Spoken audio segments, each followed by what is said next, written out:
抬几百斤的巨骨舌鱼的痛苦谁懂啊？鱼鳞坚硬如铁，一个甩尾分分钟让你骨折。搬运、去鳞、扒皮、品尝，如何用最原始的方法解锁亚马逊顶级鱼种巨骨舌鱼？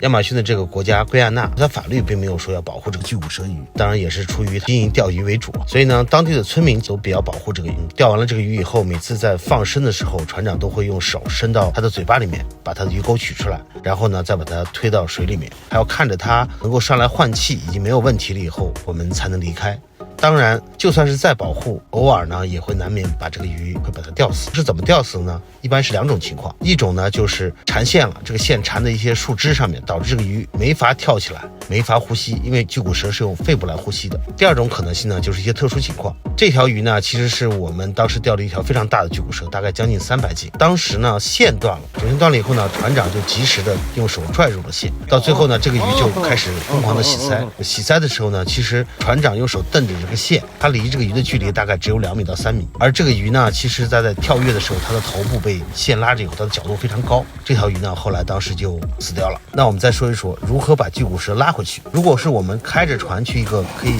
船进去的湖里面钓，那很简单，把它直接放到船上拉回去就行了。如果有的时候呢，我们钓鱼的地方呢是一个这样的需要走路的小湖，那就非常麻烦。就是有一条将近300斤的巨骨舌是靠人抬出来的。那这个抬呢，其实非常非常痛苦啊。首先呢，要把这个鱼拿大木头棍子把它穿起来绑好，2个人一前一后抬着它走，到最后呢，只能把它放在这个地上，然后拖着走，拖到最后再往里走，天就黑了，也是没有办法，只能呢现场砍一些肉带回去。那剩下的肉呢也不会浪费，那这些肉呢放在森林里面也会被其他的这个动物吃掉。那把这个鱼带回去以后呢，下来就是处理巨骨舌，鳞片非常坚硬，首先要拿刀使劲砍开一个小口，然后再用刀把整个的鱼皮带着鳞片整个取下来，取一个皮可能需要将近1个小时。那这个整张皮取下来以后呢，也不会浪费。他们呢会把这个鱼皮带鳞片晾干以后，加工成他们的工艺品。古代的时候是把它当做盔甲用的。巨骨舌的内脏非常的少，它整个身体就是一个肉棍子，它的肉的密度非常的大，很重，一条2米多的鱼轻松就可以达到200斤到300斤，出肉率是非常高的，就像农村过年的时候杀一头小猪一样的感觉。